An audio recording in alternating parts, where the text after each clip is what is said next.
Okay. Good morning, good afternoon and good evening to all of you. Students, जैसा कि हमने पिछले video में पढ़ा था all the full forms of computer system. Computer system से रिलेटेड जितनी भी फुल फॉर्म्स हैं वो हमने पढ़ ली थी।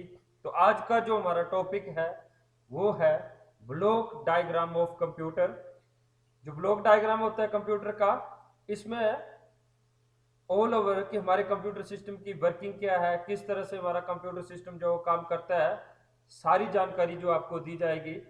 किस तरह से ये जो सिस्टम हमारा काम करता है, इसमें कौन से कंपोनेंट्स लगे होते हैं, किस तरह से वो प्रोसेस करेंगे। तो block diagram of computer system जैसा कि आप स्क्रीन पे देख रहे हैं सामने, सबसे पहले हमारा क्या आता है, डेटा, उसके बाद इनपुट यूनिट, फिर स्टोरेज यूनिट। स्टोरेज यूनिट में आता है सेकेंडरी स्टोरेज, प्राइमरी स्टोरेज, और एक यूनिट होता है हमारा सीपीयू का अलग से, जिसे सीपीयू सेंट्रल प्रोसेसिंग यूनिट बोला जाता है। उसमें आता है हमारे टू पार्ट आते हैं, control unit and arithmetic and logical unit. Next जो होता है वो होता है हमारा आउटपुट यूनिट, इंफॉर्मेशन। तो स्टूडेंट्स, इसमें सबसे पहले डेटा। डेटा क्या होता है?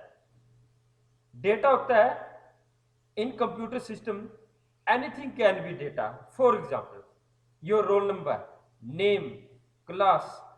हाँ, जब आप रोल नंबर के अंदर रोल नंबर लिख देते हैं, नेम के अंदर अपना नेम लिख देते हैं, तो वो डेटा नहीं रहता, वो इंफॉर्मेशन बन जाती है। और वो इंफॉर्मेशन कब बनती है? प्रोसेस होने के बाद। तो सबसे पहले डेटा आगे आता है हमारा इनपुट यूनिट। इनपुट यूनिट में हमारे जितने भी इनपुट डिवाइसेस हैं वो आ जाते हैं, और इनपुट यूनिट में हम इनपुट देते हैं। फॉर एग्जांपल जैसे कीबोर्ड हो गया, माउस हो गया, ये हमारे इनपुट डिवाइसेस है। इनके थ्रू हम क्या करेंगे कि इनपुट देंगे अपने कंप्यूटर सिस्टम को। फॉर एग्जांपल जैसे कि मान लो आप अपना नाम लिख रहे हैं, नाम टाइप कर रहे हैं, तो वो कीबोर्ड से करेंगे, तो वो हो गया इनपुट यूनिट। उसके बाद जैसे ही हम कीबोर्ड से इनपुट देते हैं तो वो कहाँ जाता है, जैसे कि आप डायग्राम में देख सकते हैं, वो जाता है हमारा सबसे पहले प्राइमरी स्टोरेज के पास। प्राइमरी स्टोरेज में जाने के बाद वो जाएगा कंट्रोल यूनिट में। कंट्रोल यूनिट, या आप बोल सकते हैं कि सीपीयू का जो सेंट्रल प्रोसेसिंग यूनिट है, वहां पे जाके हमारा डेटा प्रोसेस होता है। और उसके बाद उसको जो है डेटा को प्रोसेस होने के बाद कहाँ भेजा जाता है? आउटपुट यूनिट में। आउटपुट यूनिट में हमारे आते हैं जैसे मॉनिटर हो गया, प्रिंटर हो गया। फॉर एग्जाम्पल हमारा डेटा जो है मॉनिटर के पास जा रहा है जैसे, तो वहां पे डिस्प्ले हो जाएगा, और जो डिस्प्ले होगा वो इंफॉर्मेशन होती है, या आप आउटपुट बोल सकते हैं। और जो सेकेंडरी स्टोरेज होता है, यहाँ पे क्या होता है कि जैसे हमारा डेटा प्रोसेस हो जाता है और उसको अगर आपने सेव करके रखना है तो उसको आप सेकेंडरी स्टोरेज डिवाइसेस में रख सकते हैं। नेक्स्ट चलते हैं, अब सिंगल सिंगल डिटेल इनकी देखते हैं कि कौन से यूनिट में कैसे काम होता है। सबसे पहले हमारा आ रहा है input unit. An input unit takes the input and convert it into binary form so that it can be understood by computer।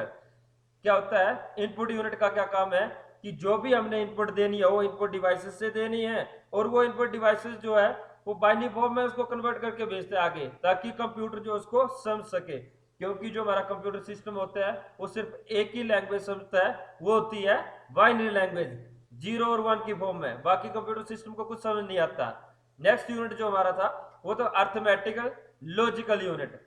The actual processing of the data and instruction are performed by ALU. After process of data, output is returned back to storage unit for further processing। क्या होता है, जैसे हम input देते हैं वो process होने के लिए कहा जाती है ALU के पास, अर्थमेटिकल एंड लॉजिकल यूनिट के पास। जैसे वो प्रोसेस हो जाती है तो उसके बाद कहाँ जाती है, और रिटर्न बैक कहाँ जाती है? स्टोरेज यूनिट में। वहां पे स्टोर हो जाती है, और उसके बाद आउटपुट जो हमारे सामने आ जाती है through the output devices. Next जो हमारा था वो था कंट्रोल यूनिट। देखिए कंट्रोल यूनिट क्या करेगा, it control all over process of data. It also control the flow of data and instruction from storage unit to ALU।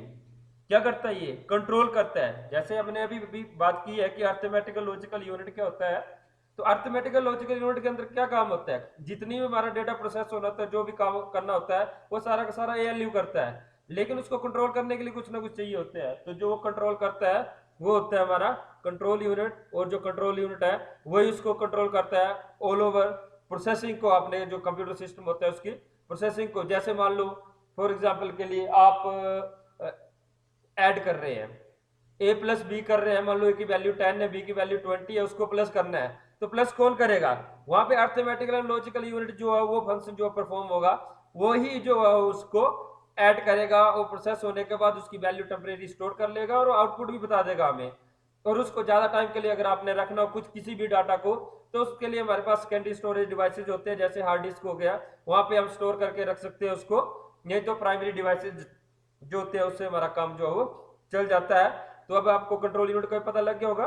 Control over जो control unit होता है वो क्या करता है, ऑल ओवर हमारे कंप्यूटर सिस्टम की वर्किंग जो प्रोसेस होता है उसको कंट्रोल करता है। नेक्स्ट आ जाता है आपका सेंट्रल प्रोसेसिंग यूनिट, सीपीयू क्या होता है। CPU is a brain of computer system. This is the combination of both ALU and CU. देखो जो हमारा सेंट्रल प्रोसेसिंग होता है सीपीयू, इसको ब्रेन बोला जाता है कंप्यूटर सिस्टम का, और ये कॉम्बिनेशन किनका है, दोनों का, ALU एंड CU जो कंट्रोल यूनिट है हमारा। जितना भी हमारा काम होता है वो अर्थमेटिकल लॉजिक यूनिट और कंट्रोल यूनिट के थ्रू होता है प्रोसेस, ठीक है। इनपुट यूनिट इनपुट देता है, अर्थमेटिकल लॉजिकल यूनिट जो होता है वो arithmetical and logical operation perform करता है, कंट्रोल यूनिट जो उनको कंट्रोल करता है। और जो ये दोनों अर्थमेटिकल लॉजिकल यूनिट एंड जो कंट्रोल यूनिट होते हैं, इन दोनों को जो कॉम्बिनेशन होता है उसको बोला जाता है सीपीयू, सेंट्रल प्रोसेसिंग यूनिट। मतलब ऑल ओवर जो भी हमारा वर्किंग है कंप्यूटर सिस्टम का, उसको जो कंट्रोल करेगा प्रोसेस करेगा वो कौन करता है, सीपीयू। नेक्स्ट आता है हमारा आउटपुट यूनिट। देखिए जो आउटपुट यूनिट होता है उसका काम होता है कि आउटपुट को डिस्प्ले करना using output devices. Output unit are used to display the output in computer system. It use various type of output devices, for example monitor, printer, speaker etcetera. यहाँ पे कुछ आउटपुट डिवाइसेस दिए गए हैं, जैसे monitor हो गया, प्रिंटर हो गया, स्पीकर हो गया। मॉनिटर से क्या होता है, आउटपुट डिस्प्ले होती है।